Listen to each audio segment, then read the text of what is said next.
Marcos capítulo 10. Todos acharam? Versículo 17 diz assim: e pondo-se Jesus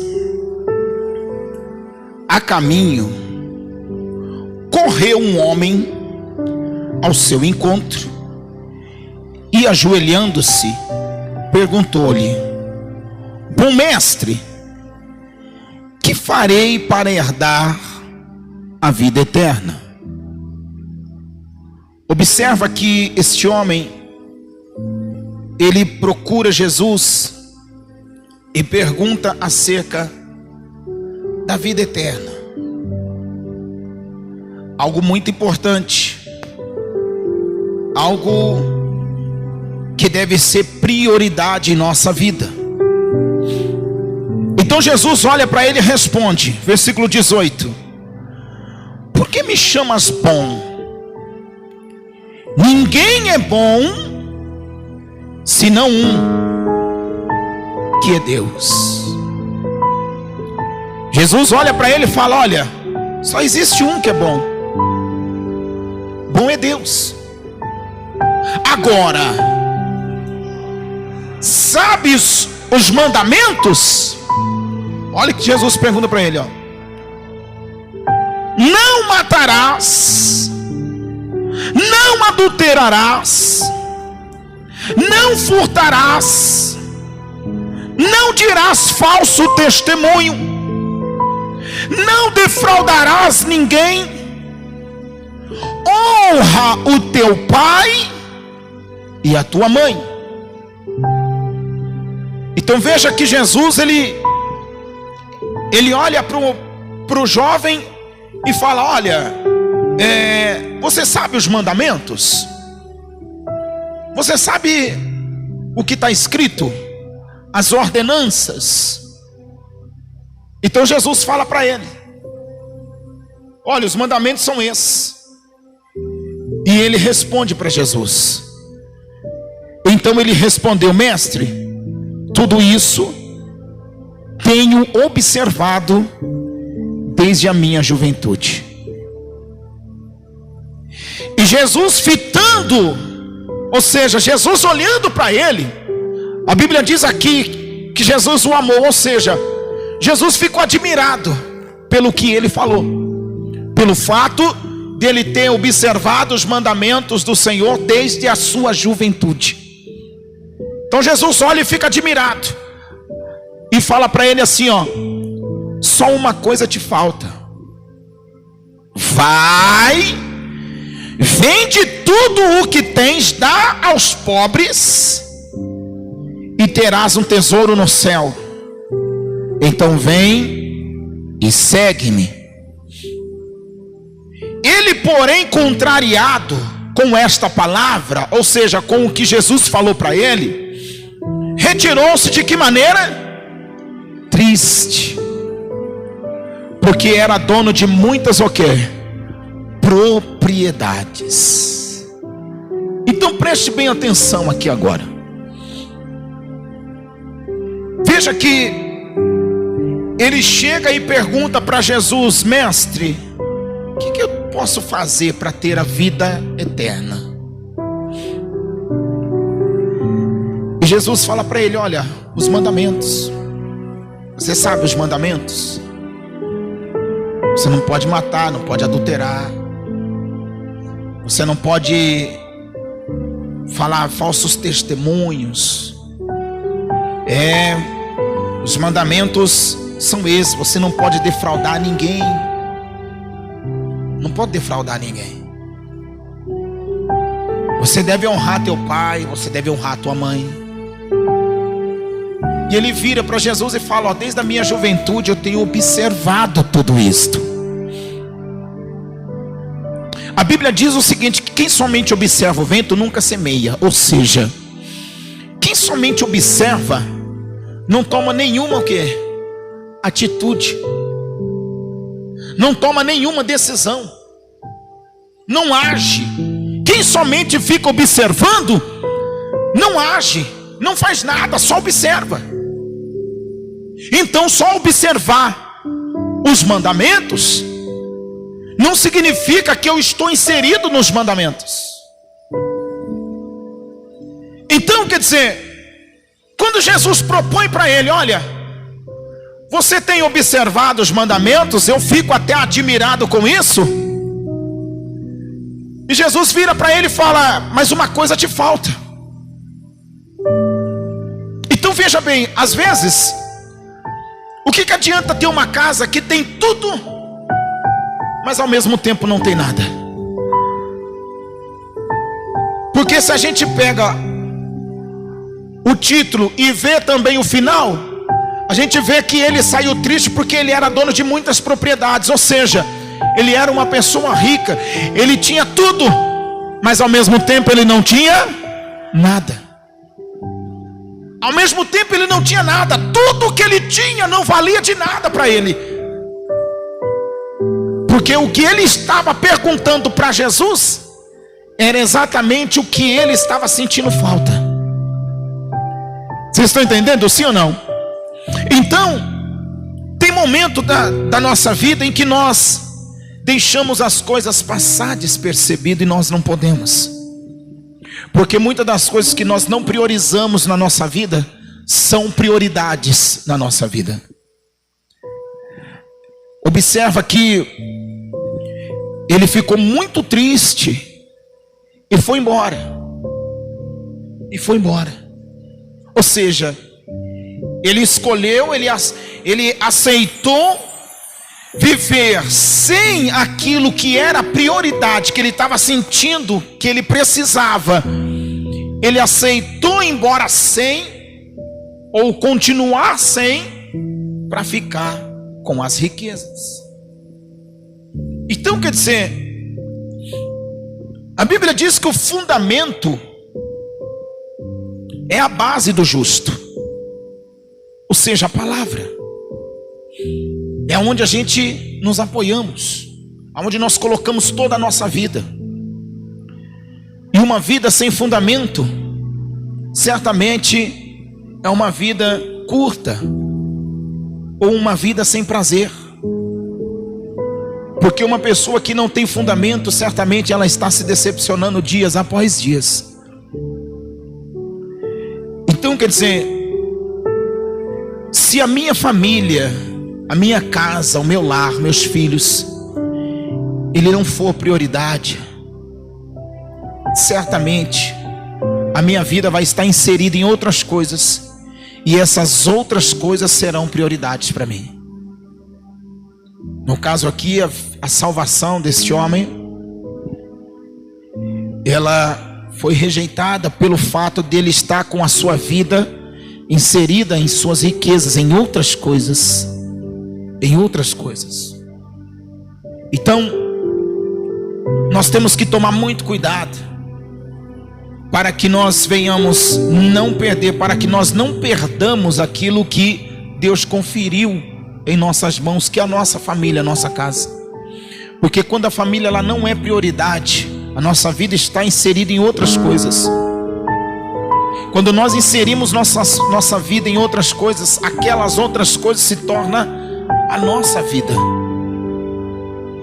Uma mulher, ela casada, tinha 2 filhos e trabalhava numa empresa, e ela foi crescendo, evoluindo dentro dessa empresa. E da medida que ela foi evoluindo, a empresa foi dependendo mais dela. E quanto mais a empresa dependia dela, mais ela se tornava dependente também da empresa. Então ela foi crescendo, evoluindo no seu cargo, no seu salário, foi recebendo promoção, cargos importantes, foi chegando até ela. Porém ela era uma mulher casada, que tinha um marido e 2 filhos. Então, como ela começou a se dedicar de forma profunda àquela empresa, ela já não tinha mais tempo para a sua família, ou seja, para aquilo que era prioridade na vida dela. Entenda isso: a empresa, o serviço, o trabalho, a vida profissional se tornou prioridade para ela. E quando ela chegava do trabalho, já estava todos dormindo. O marido estava dormindo, os filhos dormindo. O marido levantava cedo para ir trabalhar, já levava as crianças para a escola e ela nem via. E isso se tornou uma rotina. Ela chegava, estavam dormindo. Quando ela levantava, o marido já tinha levado as crianças, já tinha ido para o trabalho, tudo. Chegou um dia que ela recebeu lá no trabalho dela a visita do pai dela.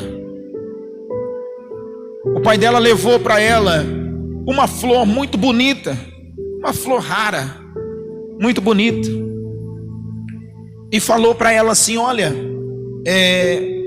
cuida dela, precisa regar, precisa de dedicação, precisa de carinho, precisa de atenção, precisa de cuidado. Ela ficou muito feliz porque a flor era bonita e era uma flor muito rara, né? Então ela pegou essa flor e levou para a casa dela. Nos primeiros dias ela fez tudo que o pai havia falado para ela, dedicado, tinha cuidado, regado. Mas com o passar dos dias, dos tempos, ela não foi mais conseguindo regar, cuidar, dar atenção. Num belo dia, ela chegou e a flor estava seca e caída, murcha, ou seja, a flor havia morrido. Quando ela viu a flor, ela não teve dúvida, se entristeceu muito, chorou copiosamente e ligou para o pai para falar o que havia acontecido. E o pai falou para ela: olha, eu já sabia que isso ia acontecer. Agora, uma coisa eu te falo, que é exatamente o que Jesus falou: uma coisa te falta. Toma cuidado para não acontecer a mesma coisa com o seu marido e com os seus filhos. Ou seja, toma cuidado para não acontecer a mesma coisa com a sua família.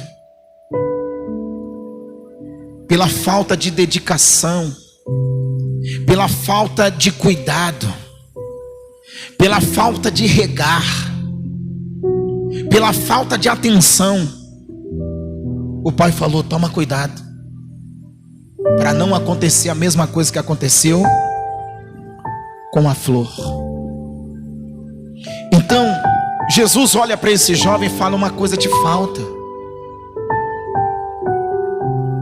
Pega tudo que você tem, vende, dá aos pobres, ou seja, ajuda uma pessoa, e vem e me segue, você terá um tesouro no céu. Você terá um tesouro no céu.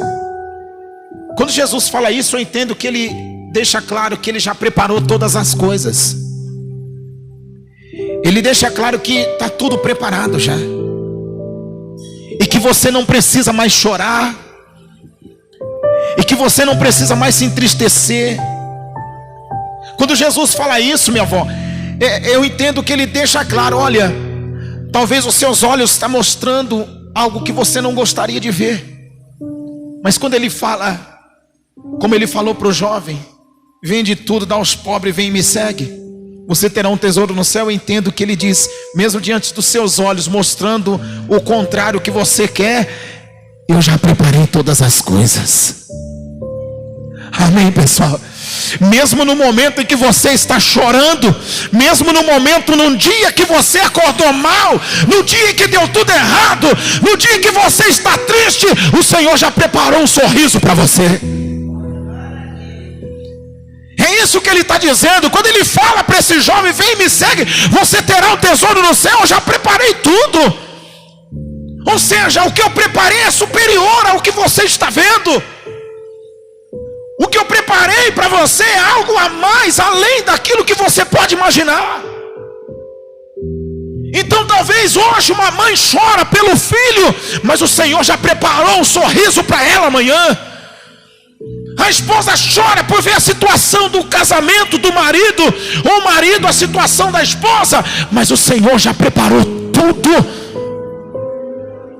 o Senhor já preparou tudo. Amém, pessoal? Eu preciso acreditar nisso, porque se eu não acreditar, certamente o diabo vai continuar tacando os dardos inflamados dele em mim. Ele vai continuar acertando em mim os dardos inflamados. E esses dardos inflamados nada mais, nada menos que é para me derrubar, é para me colocar lá para baixo, é para tirar de mim a certeza que eu tenho, é para tirar de mim a fé que eu tenho, é para mim não olhar mais para minha família, para mim não mais priorizar a minha família, é para eu trocar a minha prioridade, pegar a prioridade que está sobre a minha família e colocar sobre aquilo que eu quero. Nem sempre aquilo que eu quero pode ser prioridade, porque a prioridade depois de Deus é a família. Vocês estão entendendo, sim ou não? Então Jesus olha para esse jovem e fala para ele: olha, uma coisa te falta. Quer dizer, às vezes nós temos tudo, mas falta o principal. Falta o principal.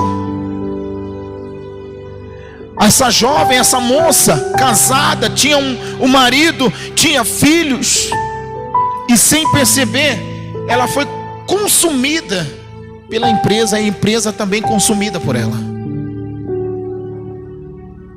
Quando a flor morre, ela desperta. Ela desperta. Então, eu preciso assumir essa responsabilidade. Eu preciso assumir essa responsabilidade, tanto com Deus, como com a minha casa. Eu preciso assumir. Porque senão, assim como aconteceu com a flor, pode acontecer com a minha família. Quem está entendendo isso? Diga eu. Então nós temos que priorizar. Às vezes nós nos envolvemos com tantas coisas e não percebemos as oportunidades. Você vê, Jesus entrou na casa de Marta. A Bíblia diz que Marta hospedou Jesus ali, mas ela não percebeu que Jesus estava ali, e ela ficou ali nos seus afazeres, como se fosse uma pessoa qualquer ou comum que tivesse entrado na casa dela. E Jesus fala para ela no final que tudo aquilo que ela estava envolvida era pouco necessário. Ou seja, não tinha necessidade. Quer dizer, ela estava inquieta, ela estava de um lado para o outro, e tudo aquilo não tinha necessidade nenhuma. Jesus falou para ela. Assim como aquela jovem, aquela moça, não tinha necessidade dela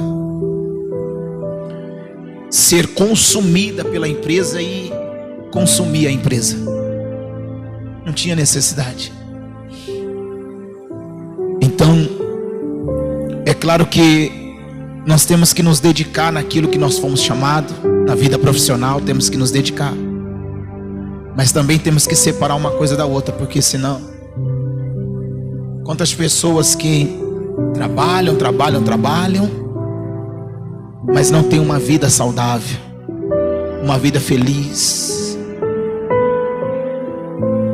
porque não valorizam os valores. E já não é mais um objetivo, já é uma obstinação, que é diferente de objetivo. Obstinação tem a ver com ganância. Agora, objetivo tem a ver com alvo. Qual é o alvo que você quer atingir? Qual é o alvo? É aí que está. Se o seu alvo, ou o alvo que você quer atingir, não tem a participação ou não envolve Deus e a sua casa, então é furada. Pode ter certeza disso. A pessoa, quando ela não envolve no seu alvo Deus e a sua casa, a sua família, ou seja, o bem-estar dos seus entes queridos, então certamente ela vai se dedicar, ela vai fazer, ela vai acontecer, mas aquilo ali vai ser para ela, vai ser só para ela. E aí não há vantagem, aí não é alvo, aí é obstinação, ganância, só de dar ganância. Então, talvez uma coisa te falta. Eu quero orar por você, quero orar pela sua casa, para que você possa olhar para essa situação que te falta, e que você consiga de fato e de verdade. Se você já está conseguindo, que você consiga mais ainda. Mas que se você ainda tem uma certa dificuldade, você percebe uma resistência, então eu quero orar por você agora, pela sua casa, para que você possa enxergar aquilo que te falta, que Jesus está falando. Amém?